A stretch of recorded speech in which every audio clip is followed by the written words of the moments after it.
La responsabilité élargie des producteurs, ou REP, est une approche politique où les producteurs, les entreprises qui fournissent des emballages et des produits du papier aux résidents et résidentes, sont responsables de la gestion de la fin de vie des matières dont ils se servent. Cela signifie qu'il faut contribuer financièrement au système de recyclage et, dans certains cas, l'exploiter. La REP commence lorsqu'une loi environnementale oblige les producteurs à assumer la responsabilité des matières qu'ils utilisent jusqu'à la fin de leur cycle de vie. Des objectifs de récupération et de recyclage sont fixés et des exigences en matière de rapport sont définies.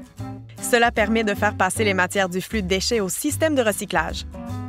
Pour remplir ces obligations légales, de nombreux producteurs adhèrent à un organisme de responsabilité des producteurs, ou ORP, qui administre un programme de REP en leur nom.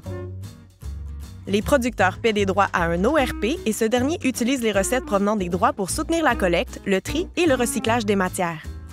Dans certains modèles de REP, une province est gérée comme un tout, avec une liste de matières uniforme et une chaîne d'approvisionnement intégrée pour la gestion des matières. Cela permet de gagner en échelle et en efficacité. Les résidents et résidentes sont informés de ce qui est accepté et de la façon de recycler au moyen de campagnes de promotion et d'éducation. Les matières sont ensuite recueillies près des résidences ou dans des dépôts, en partenariat avec les autorités locales ou des entreprises privées de gestion des déchets. Puis, les matières sont acheminées vers une installation de récupération où elles sont pesées, triées et mises en ballots par type de matière, comme le type de papier ou résine plastique.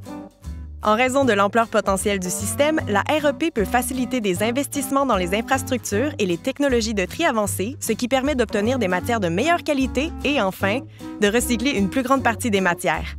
L'objectif consiste à créer une économie circulaire pour les matières en les vendant à des marchés finaux contrôlés pour qu'elles soient transformées en de nouveaux produits. Tout au long de ce processus, la quantité et le type de matière sont suivis, pesés et enregistrés afin que les exigences de rendement soient respectées et que les résultats puissent être vérifiés et améliorés. En fin de compte, l'ORP veille à ce que les producteurs respectent leurs obligations réglementaires et qu'ils vérifient leurs objectifs de rendement. Les matières sont réintroduites sur le marché, contribuant ainsi à l'économie circulaire.